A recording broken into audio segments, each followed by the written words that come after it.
आप सदन नहीं चलाना चाहते, चर्चा नहीं करना चाहते।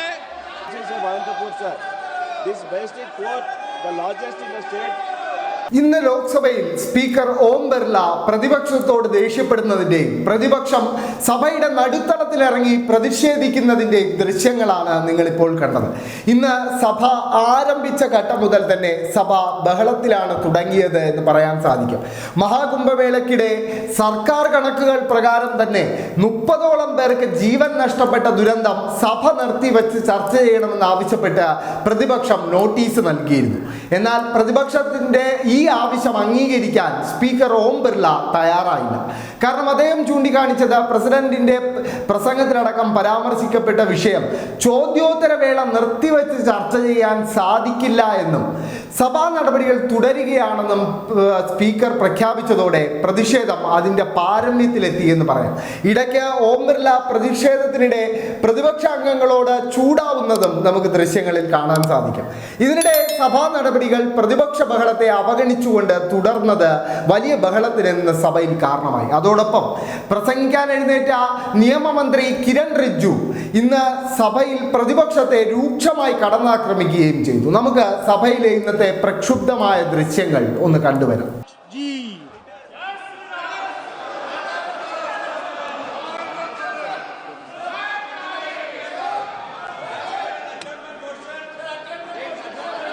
महामहिम राष्ट्रपति जी के अभिभाषण के समय आप चर्चा करना। प्रश्न संख्या 1 श्री जी लक्ष्मी नारायण।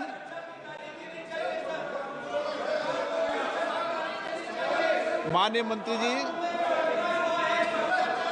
पटल पर रखा गया नरसंहार हुआ है। माननीय सदस्य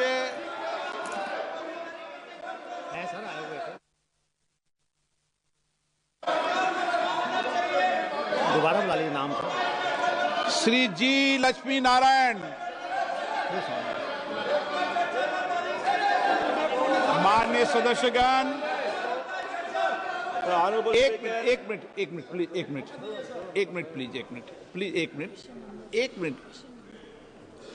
माननीय सदस्यगण, महामहिम राष्ट्रपति जी ने कुंभ के बारे में भी चर्चा की है, इसलिए आप जब महामहिम राष्ट्रपति जी के अभिभाषण के अंदर जब अपने विषय को रखें तो वो विषय भी आप रख सकते हैं।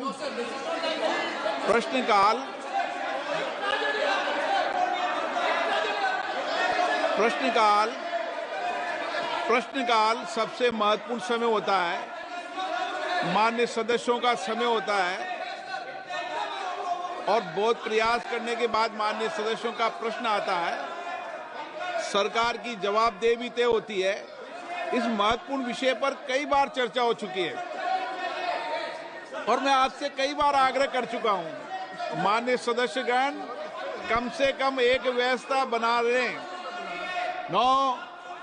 एक व्यवस्था बना लें कि प्रश्नकाल के अंदर कभी भी विषय को नहीं उठाने दिया जाएगा।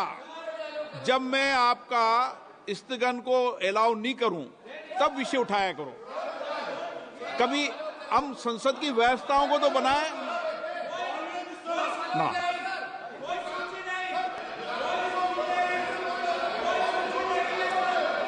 आप सदन नहीं चलाना चाहते, चर्चा नहीं करना चाहते।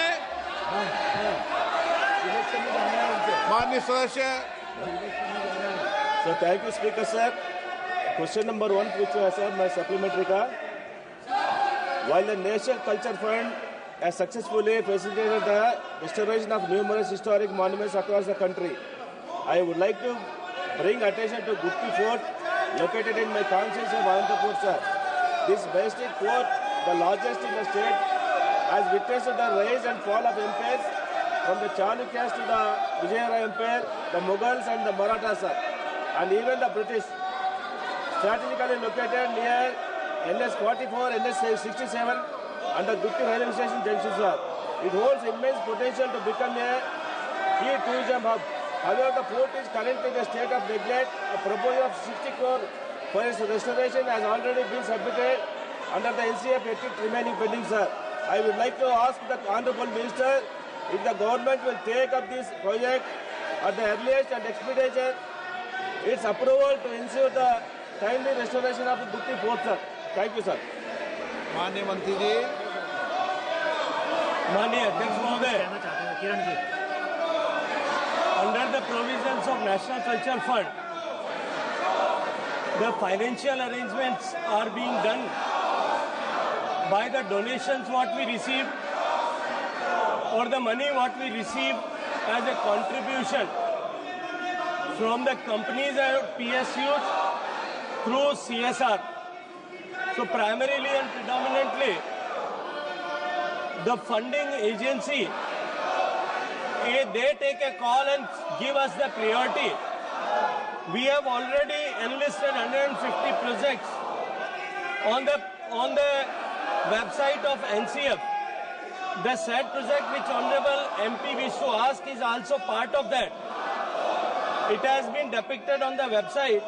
Whenever adequate funding will be agreed by any of the PSU or any of the company who is giving CSR and on the priority, will certainly consider this. So thank you, Honorable Minister, sir. However, I would like to bring to your attention that the issue extends beyond Bukti Fort alone, sir. There are 20 other proposals from Andhra Pradesh that are also awaiting approval under the National Culture Fund for the preservation, protection and promotion of the historical monuments, sir. Honorable Speaker ji, it is concerning to note that in the last 5 years, not a single project from Andhra Pradesh has been approved under the NCF. I kindly request the Honorable Minister to provide clarity on the reason behind the delay in closing these proposals and the steps being taken to ensure their timely approval and restoration, sir. Thank you, sir. माननीय अध्यक्ष महोदय, जैसा मैंने निवेदन किया पहले प्रश्न का उत्तर देते हुए भी, मैं एक बार फिर दोहराना चाहता हूं कि नेशनल कल्चर फंड के 150 जो ऐसे मॉन्यूमेंट्स की सूची हमने ऑलरेडी वेबसाइट पर प्रकाशित की है, उसमें 21 ऐसे प्रोजेक्ट आंध्र प्रदेश स्टेट के हैं। सामान्यतया एनसीएफ में कोई कंपनी सीएसआर देने वाला पीएसयू या कंपनी जब कभी किसी पर्टिकुलर प्रोजेक्ट के लिए सीएसआर देने के लिए आग्रह करता है तो हम उसके लिए इसको कंसीडर करते हैं। अभी हमने डीपीआईटी के साथ में बैठक करके सारे पीएसयू से आग्रह किया है कि वो कुछ धनराशि उपलब्ध कराएं। जब भी धनराशि उपलब्ध होगी किसी इस पर्टिकुलर इन प्रोजेक्ट्स को प्रायोरिटी करते हुए तो हम निश्चित रूप से उसको कंसीडर करने का प्रयास करेंगे। माननीय B Ramesh ji. Finance Fund has proposed for water threatening and strengthening of Buddhist rock cut, stirrups and repairs of caves and their use of structural charya with 3 crore cost estimate. The project proposed also provides for a public amenities and landscape of gardens. Kindly, Minister, Honorable Minister has to say on this. फिर मैं वही निवेदन करूंगा कि हमने उसको सूचीबद्ध किया है, उस पर धनराशि उपलब्ध होने पर निश्चित रूप से उस पर कार्रवाई की जा सकती। किरण रिजिजू जी, आप संसदीय कार्य मंत्री जी। सर, आज उम्मीद किया था कि अच्छा से पार्लियामेंट का क्वेश्चन आवर चलेगा। माननीय अध्यक्ष जी, आपने बार बार अनुरोध किया है, बार बार आग्रह किया है हमारे विपक्ष के साथियों को कि प्रश्नकाल को डिस्टर्ब ना करें, और ये प्रश्नकाल मेंबर का होता है, सरकार को सवाल पूछना होता है।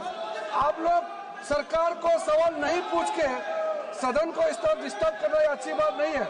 अब जनता आपको सवाल पूछेगा कि आप सदन में क्यों आए हैं। आपके आग्रह करने के बाद भी इस तरह का डिस्टर्बेंस करना ये अच्छा नहीं है। सरकार की तरफ से मैं खंडन करना चाहता हूँ। बाकी जो भी बोलना चाहते हैं वो राष्ट्रपति का अभिभाषण पर सब बोल सकते हैं।